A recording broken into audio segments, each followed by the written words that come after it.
They had just completed their year of service. Laughter, memories, and friendships packed into one final bus ride until a single foolish decision unraveled everything. Some say it was greed, others a curse. But the truth? It started with a crown. A golden crown that should never have been touched. After a year of teaching and living among the villagers, the group of young corps members had grown familiar with the rhythms of the quiet community, the dusty roads, the warm greetings, the simple life. But on one ordinary afternoon, curiosity led them somewhere extraordinary. They wandered past the towering palace gates, weathered by time, but glowing with regal history. Statues guarded the walls like silent sentinels. But at the center of it all was a glimmer that none could ignore, a golden crown perched like treasure in a sunbeam, gleaming, untouched. "That's real gold," one of them whispered.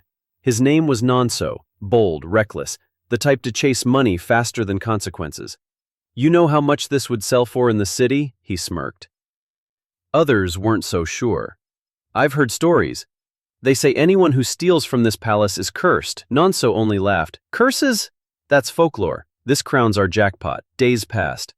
The end of their service arrived. As the group packed to leave, Nonso and two others made their move. In the dead of night, they crept through silence like shadows. With greedy hands, they took the crown and sealed it in a black bag. "No one will ever know." Nonso grinned. The next morning, they boarded the bus. Farewells echoed, prayers were said. But none for what lay hidden beneath the seat at the back, the crown pulsing with something ancient. At first, the ride was light. Hearted jokes, memories, promises to visit again. Then the first delay hit. The engine coughed. The heat swelled. The tire burst. Time dragged. But no one suspected the quiet passenger in the back, nor the weight of what he carried. Until the brakes gave out. The bus spiraled off the road, flipping into a ravine. Metal screamed. Voices were silenced.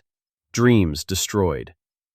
When the dust settled, 3 young lives were gone, and Nonso, he vanished.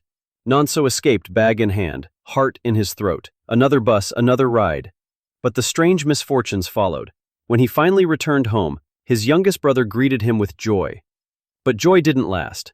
That evening, a sudden accident took his brother's life. Then, his father collapsed. "A stroke," the doctor said. But the village prophet had other words. "Someone has taken what does not belong to them.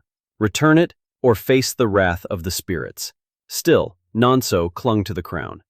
"I'll sell it, fix everything. This will make things better." But deep down he knew, this was no ordinary treasure. Whispers filled the house at night. Shadows flickered where none should exist. Cold winds swept through shut windows. Then came the figures, faces of the dead, ghosts of the village. His brother, pale and hollow-eyed, "Return the crown, brother." When Nonso finally tried to sell it, the masquerades appeared, unseen to others but terrifyingly real to him. They whipped him. They chased him. They followed him even into crowds, making him scream in agony at invisible pain. "He's lost his mind," the market people whispered. "I stole the crown," Nonso confessed in public, weeping. No one knew whether to believe him or fear him.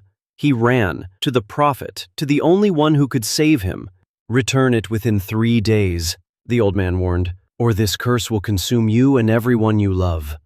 So Nonso walked, through heat, through pain, through lashes from shadows only he could feel, until finally he arrived. Torn, bleeding, shaking, he placed the crown before the king. "I was blind, I was foolish, I've lost everything," he cried. The king, calm but sorrowful, said, "You returned it, but the spirits, they've already taken their due."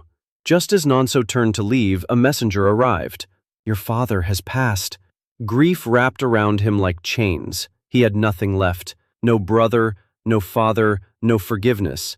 He wandered until he found the river. It was calm, quiet, like peace waiting to swallow him whole. He stepped in and never came out. They say greed is a fire that consumes not just the thief, but their future, their family, their soul. Let this story be a warning. Some treasures are never meant to be taken, and some mistakes can't be undone. If this tale struck a chord, like it, share it, and remember, every choice has a price. Some are paid in gold,